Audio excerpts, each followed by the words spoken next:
मंच पर इस चुनावी जनसभा की अध्यक्षता कर रहे कांग्रेस पार्टी के अध्यक्ष नौशाद आलम मंसूरी जी, समाजवादी पार्टी के महानगर के अध्यक्ष हाजी फजल महमूद साहब,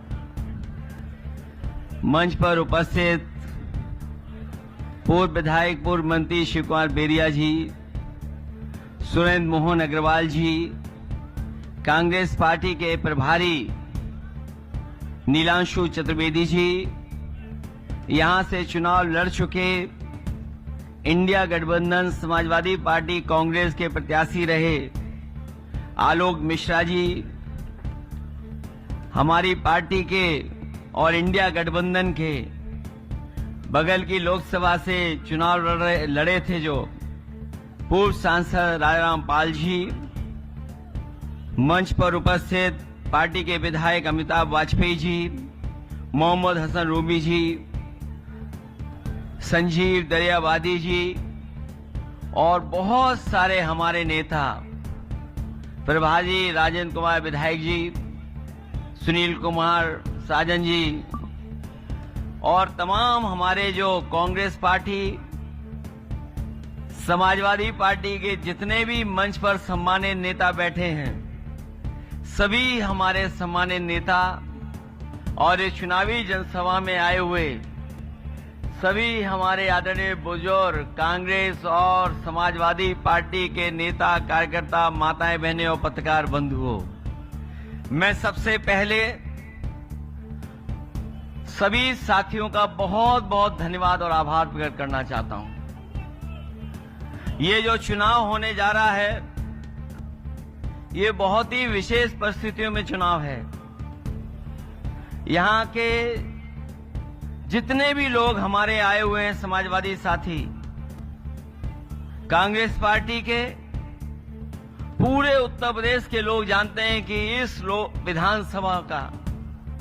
जो चुनाव होने जा रहा है वो जबरदस्ती चुनाव कराया जा रहा है। और यहां पर हमें याद है, बहुत सारे साथी समय समय पर कहते थे कि भारतीय जनता पार्टी और कुछ लोग इस कोशिश में है कि चुनाव हो जाए। मैं बात उस समय स्वीकार नहीं कर रहा था, लेकिन जिस तरीके से कार्रवाई सरकार ने की और जिस तरीके से झूठे मुकदमे लगाए गए, उसकी वजह से आज हमें और आपको चुनाव के बीच में जाना पड़ा है। ये चुनाव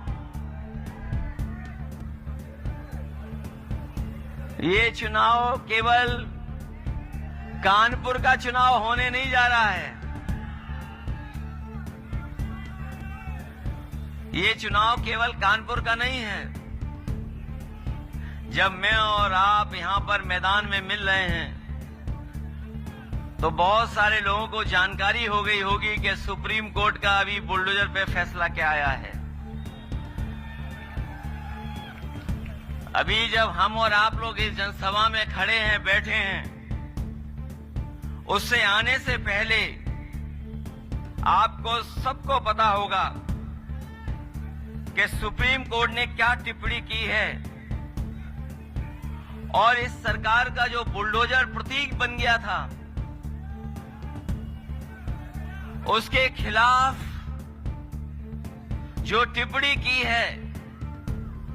और सुप्रीम कोर्ट में जो लाइनें रखी गई हैं, वहां के जज साहब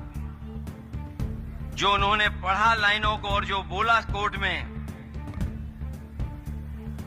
वो कोई भी लोकतंत्र में जो फैसला आया है उसको स्वीकार करेगा, उसको बधाई देगा। मैं इस मौके पर जो सुप्रीम कोर्ट का फैसला आया है सरकार के खिलाफ, उसका धन्यवाद देता हूं, बधाई देता हूं। और वो जो लाइनें पढ़ी उन्होंने, जिस तरीके से घर तोड़ा गया था बुलडोजर से, उसके खिलाफ कोर्ट में गए और उसके बाद जो जजमेंट आया है, ऐसे कम फैसले होते हैं जहां पर सरकार को जुर्माना देना पड़ता है। क्या कोई सोच सकता है कि सुप्रीम कोर्ट ने सरकार पर 25 लाख का जुर्माना लगाया है? न केवल जुर्माना लगाया है, बल्कि ऐसे दोषी अधिकारियों के खिलाफ कार्रवाई करने के लिए भी कहा है जिन्होंने बुलडोजर चला करके किसी का घर तोड़ने का काम किया है। जो घर तोड़ना जानते हैं उनसे क्या उम्मीद करोगे आप? जो घर तोड़ने में सेकंड न लेते हो उनसे क्या उम्मीद करते हो? कम से कम आज के बाद उनका बुलडोजर हमेशा हमेशा के लिए खड़ा हो जाएगा गैराज में। अब किसी गरीब का घर नहीं टूटेगा। और जो फैसला देते समय पढ़ा उन्होंने अपनी लाइनें, अपना घर हो, अपना आंगन हो। उन्होंने एक